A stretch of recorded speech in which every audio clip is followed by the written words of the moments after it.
Dear 8th class, कैसे हैं आप सब। आई होप आप सब ठीक होंगे एंड अपनी स्टडी कंटिन्यू कर रहे होंगे। तो देखिए स्टूडेंट्स, कल की वीडियो में क्या किया था, कॉन्स्टिट्यूशन के बेसिक्स के बारे में रीड किया था। आज हम according to the chapter move करते हैं।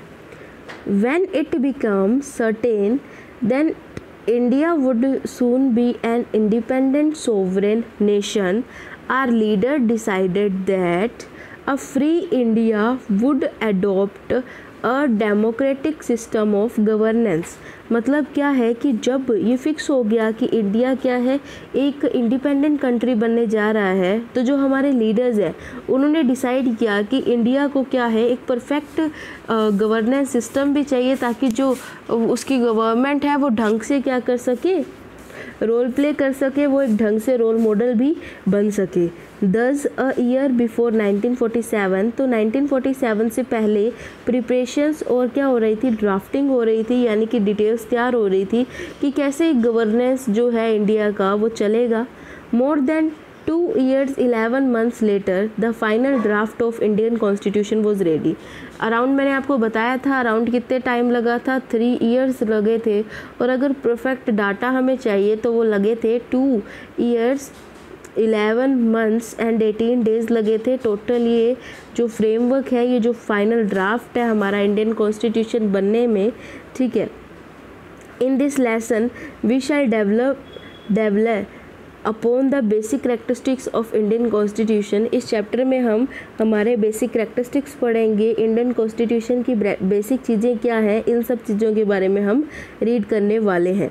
तो स्टार्ट करते हैं। What is constitution. तो कॉन्स्टिट्यूशन क्या है students. A constitution is a body of principles. तो जो कॉन्स्टिट्यूशन है वो एक बॉडी है, वो प्रिंसिपल्स की एक बॉडी है और आइडियोलॉजिकल टीनेंट्स हैं अकॉर्डिंग टू विच, एक ऐसे नियम है जिसकी वजह से क्या है, कोई भी नेशन है या फिर ऑर्गेनाइजेशन है उसे क्या करा जा सकता है, चलाया जा सकता है। The constitution is written law of the land. ठीक है, इंडिया का क्या है, कॉन्स्टिट्यूशन क्या है, किसी भी चीज़ का एक रिटन लॉ है, एक रिटन कानून है।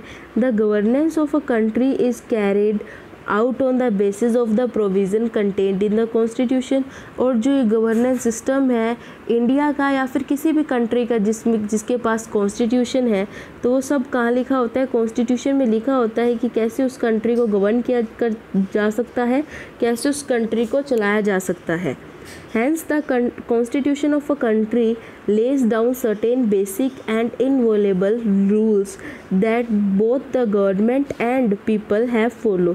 यानी कि कॉन्स्टिट्यूशन है कंट्री का, वो क्या करता है, कुछ बेसिक रूल्स बना देता है और एक ऐसे रूल्स बना देता है जो चेंज नहीं हो सकते, ना ही वो एक से गवर्नमेंट के लिए, यानी कि ना ही वो किसी सरकार के लिए चेंज हो सकते हैं, ना ही वो जो रूल्स हैं वो लोगों के लिए बदल सकते हैं।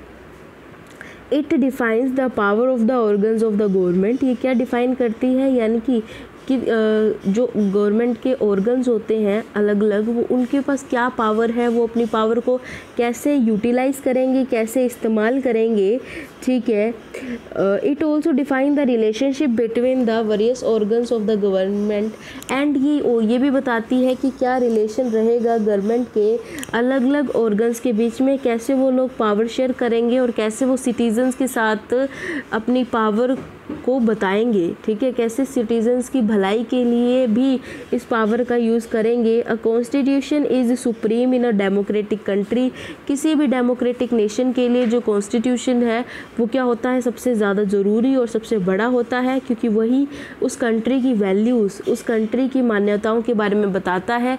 अब बात कर लेते हैं कि डेमोक्रेटिक नेशन क्या होता है। आई होप आपको इसका पता ही होना चाहिए था, बट फिर भी मैं आपको बता देती हूँ। डेमोक्रेटिक या फिर डेमोक्रेसी क्या होता है कि जब जहाँ जो लोग हैं वो अपनी सरकार को, अपनी गवर्नमेंट को अपने अकॉर्डिंग चुन पाए, यानी कि यहाँ इंडिया में किसी भी डेमोक्रेटिक कंट्री के पास क्या होता है, एक राइट होता है कि वो अपनी गवर्नमेंट को खुद चूज़ कर सकते हैं। और वो क्या होता है कि एक गवर्नमेंट होती है, लेकिन रियल में तो वो रूल किनका हुआ, लोगों का ही हुआ ना। जैसे देखो यहाँ इंडिया में क्या होता है, हम हमारी सरकार को चुनते हैं, ठीक है, तो वो हमारी सरकार जो होती है वो हमारे अकॉर्डिंग ही वर्क करती है, वो हमसे बाहर नहीं हो सकती।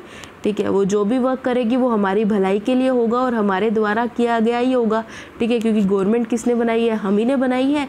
तो यही क्या होता है, डेमोक्रेसी होती है। आई थिंक आपको ये समझ आ गया होगा। और अगर वन वर्ड में डेमोक्रेसी का मीनिंग बताएं तो वो डेमोक्रेसी का वन वर्ड में मीनिंग क्या होगा, a rule by the people. Rule by the people क्या बोलेंगे, डेमोक्रेसी को बोलेंगे। आई होप आपको आज का लेक्चर समझ आ गया होगा। तो आज का आपका होमवर्क यही है कि जितना मैंने आपको रीड करवाया है इसे आप अच्छे से समझिए, अच्छे से पढ़िए और पढ़ाई साथ साथ में कंटिन्यू करते रहिए। Be safe, be healthy students. मिलते हैं नेक्स्ट वीडियो में।